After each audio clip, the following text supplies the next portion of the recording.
Basilides fragment 8 comes from Clement Stromata 4.12.86. Here Basilides himself says that we have assumed or understood that one part of the so-called will of God is the love of all things, since all things preserve a relation to the whole. Another is to desire nothing, and a third is to hate nothing. Clement quotes this line from Basilides in the same context as Fragment 7, a discussion of martyrdom. If Basilides indeed made this remark in this context, then he may have recommended that the martyr love everything, even death itself, for it is part of God's will for the martyr to be purified by death.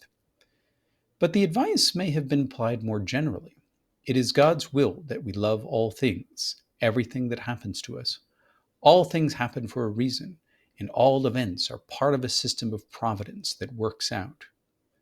So, one event perceived as bad can be good when it's seen in relation to the whole as part of God's providential plan. To desire nothing would effectively be the state of ataraxia, that state of not being bothered or disturbed by anything. The assumption here seems to be that we are full already, that God has given us everything we need to be happy.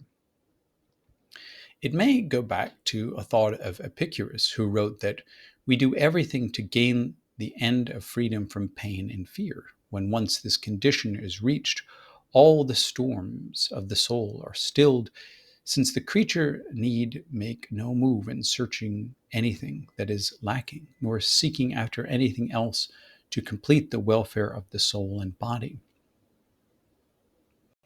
I think it is true that this particular fragment shows that Basilides didn't hate the world. He embraced what happened in the world and showed no antipathy. His attitude is similar to the amor fati, or the love of fate, expressed by Nietzsche, who advised people to live in such a way that if they had to live all over again in the exact same way, they would embrace that. But what Clement concludes from Basilides' comment does not really follow. Clement says that even punishments will come by God's will. What Basilides says is that God's will is that we embrace those punishments and even love them as good for us in the whole scheme of reality. Overall, Clement finds himself in a dilemma. At once, he affirms that nothing happens apart from the will of the Lord of the universe. At the same time, he contends that Jesus did not suffer by the will of the Father, and people are not persecuted by the will of God. His only way out is to say that God doesn't prevent persecution. Clement was trying to avoid the idea that God wills persecution or that persecutors are innocent.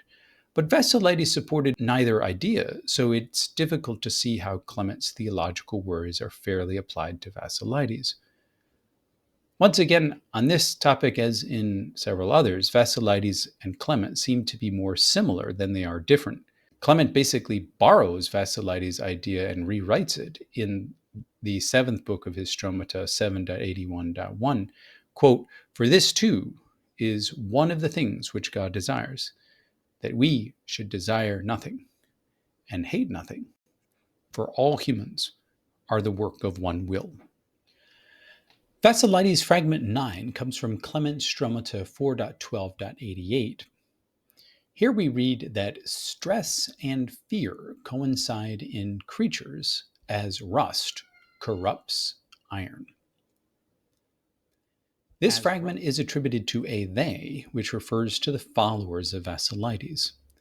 The word I've translated as stress is the Greek word ponos, which can also mean pain, trouble, or labor. Beside the word fear, phobos, I think that ponos expresses the idea of psychological pain, hence my rendering stress. In the context of Clement Stromata, this remark appears in the same context as fragment 7 to 8, the defense of God in light of martyrdom. The comment appears immediately after the report that providence, the Basilideans say, takes its start from the ruler, but it is sown into substances simultaneous with their birth by the God of the entireties. This is a rather cryptic summary of some other larger discussion. The they here again refers to Basilideans.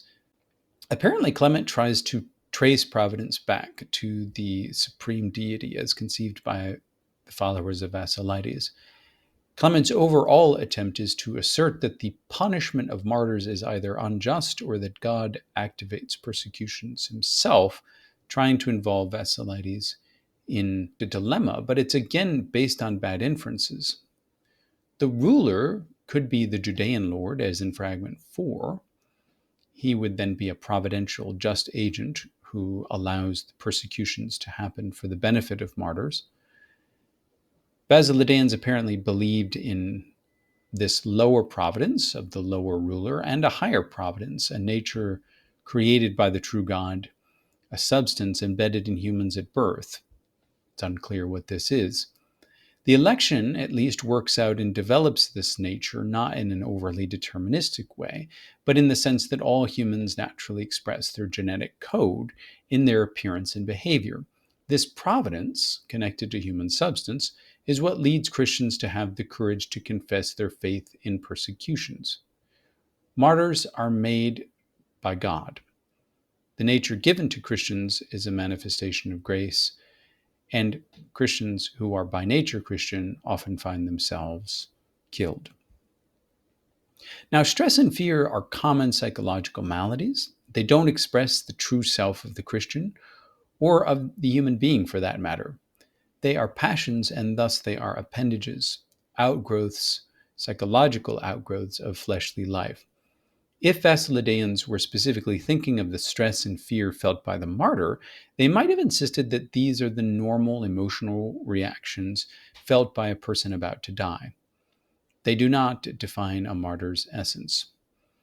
Stress and fear are coincidental or accidental properties of a person. An accident, philosophically speaking, is not a mistake or a mishap, but a non essential property of a person or thing. The essence of a human is rationality, but whether or not a person is wet, dry, male, female, white, or black is an accident. Therefore, these traits don't express or affect the human essence.